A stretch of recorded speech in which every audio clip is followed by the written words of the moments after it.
à tous, on se retrouve aujourd'hui pour une nouvelle vidéo. C'est un tag qui a été créé par Kim du compte Kim Smile sur Instagram. Elle en a fait un réel auquel moi j'ai répondu sur Instagram via un réel.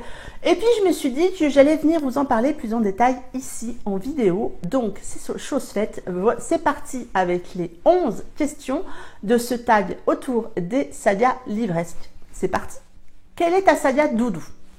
Ma saga doudou, il y en a plusieurs, mais il a fallu faire un choix, bien évidemment. J'ai mis la saga With Love de Marie Agi, qui a été d'ailleurs la saga avec laquelle j'ai découvert la plume de Marie.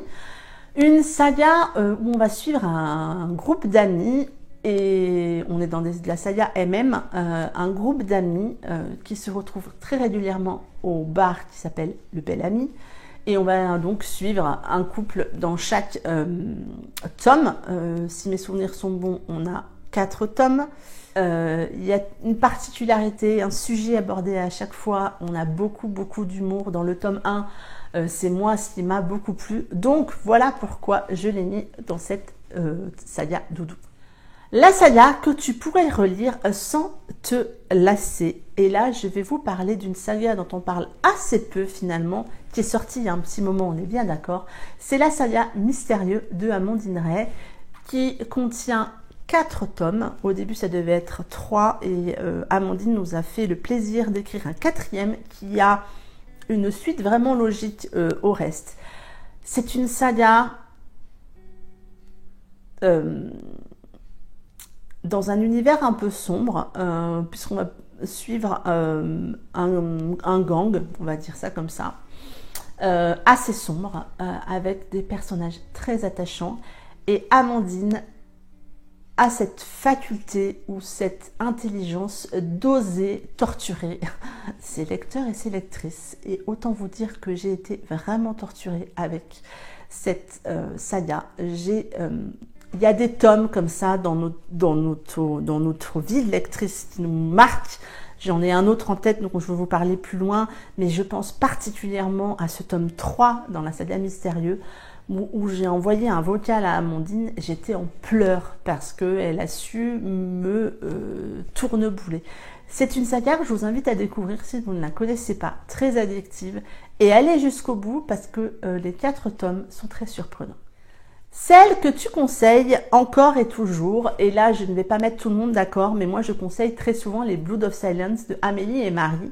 Je sais que cette saga ne fait pas l'unanimité parce que ce tome 1, il faut le passer, il faut le digérer, il faut passer outre, il faut passer au suivant, mais il faut le lire parce que si vous ne lisez pas ce tome 1, il y a plein de choses dans les tomes suivants que vous ne comprendrez pas et que vous allez, des infos que vous allez zapper.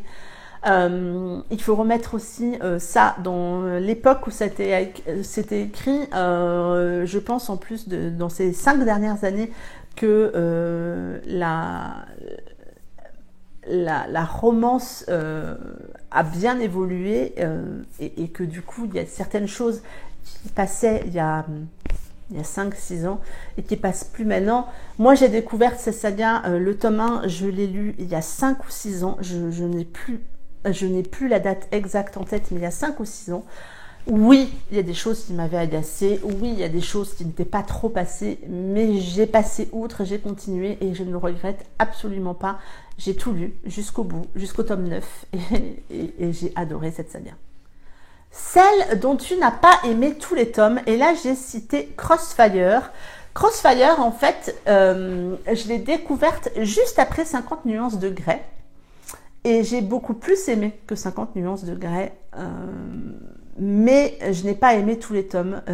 J'ai d'ailleurs pas terminé, je crois, la saga, parce qu'au départ c'était une trilogie et il y a eu d'autres tomes qui sont sortis après. Et moi, le tome 4 a fait que j'ai abandonné en fait la suite. On aurait pu parfaitement s'arrêter à la fin du 3e.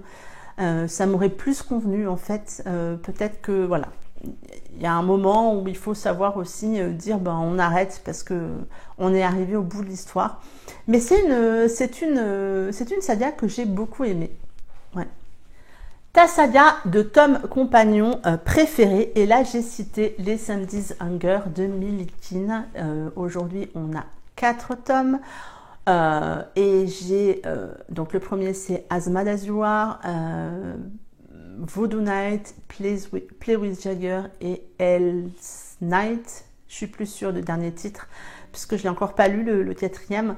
Moi, c'est une saga que j'aime beaucoup. Millie a une plume assez poétique qui, moi, je mets entre 30 et 50 pages pour me mettre dedans. Mais je le sais et après, je suis tellement bien. Là, on est dans le bayou avec cette saga et on est dans un univers biker.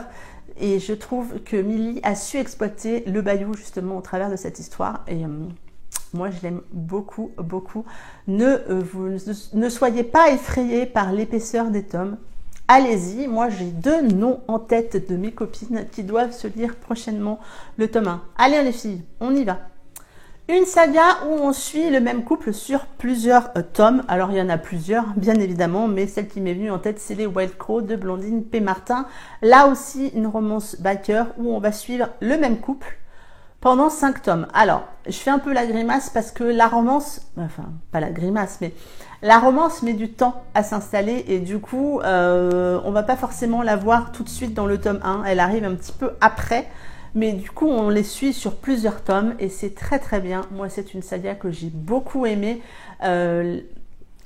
L'héroïne m'a beaucoup plu. Jo m'a beaucoup plu. C'est assez rare et il faut le noter.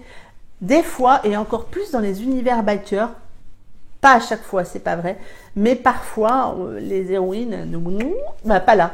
Jo m'a beaucoup plu. C'est une saga biker, moi, que je conseille.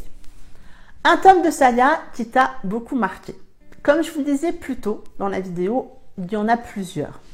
Pour différentes raisons. J'ai des tomes, je me souviens d'un tome 1, le tome 1 de Fight for Love qui m'a beaucoup marqué, mais pas dans le sens où j'ai été hyper hypée par l'histoire, mais parce que l'héroïne m'a tellement agacée que voilà, ça peut être marquant dans ce sens-là. Je vous parlais tout à l'heure du tome 3 de Mystérieux. Là, j'ai voulu mettre le tome 7 des Blood parce que je crois que j'ai pleuré pendant 50 pages. 50 pages de larmes. Mon mari, à un moment, m'a dit « Non, mais pose ce roman, c'est pas possible. » Et non, vraiment, je crois que c'est un tome qui... je le relirai, mais peut-être juste celui-là. Mais c'est un tome qui m'a beaucoup marqué. Je l'attendais. J'étais à jour. J'attendais les romans dès leur sortie.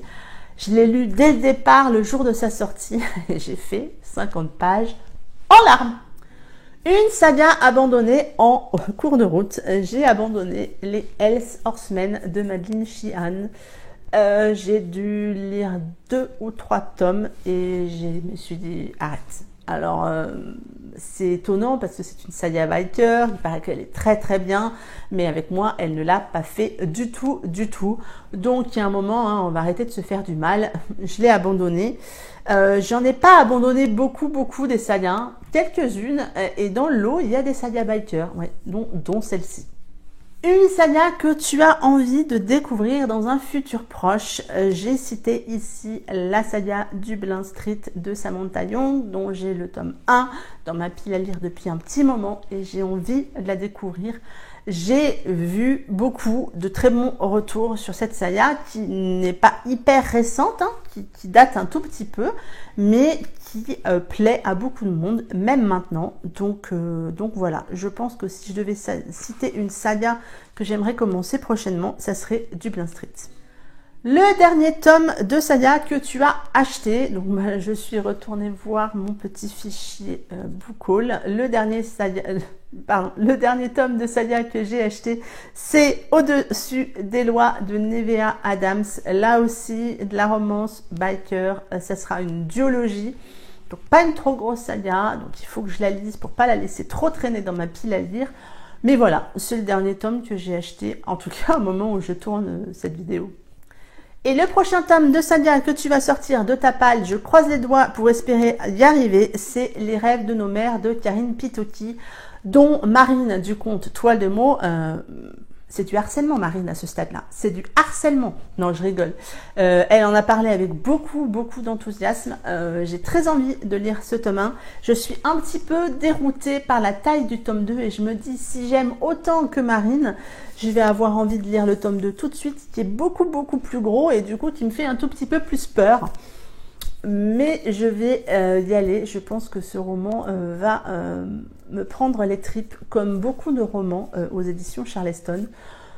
Donc voilà, vous savez tout. Voilà pour cette vidéo tag, j'espère qu'elle vous aura plu. N'hésitez pas à y répondre, à taguer Kim qui a créé le tag, parce que je pense que ça lui fera plaisir. En commentaire, sur Instagram, en vidéo, répondez-y comme vous le souhaitez. Moi, je me ferai un plaisir d'aller voir ou lire vos réponses, quel que soit l'endroit où elles seront. J'espère que ce tag vous aura plu. Je vous souhaite de très belles lectures. De saga, de pas de saga, comme vous le souhaitez. En tout cas, de belles lectures. Prenez soin de vous et moi, je vous dis à très bientôt pour une prochaine vidéo. Bye bye!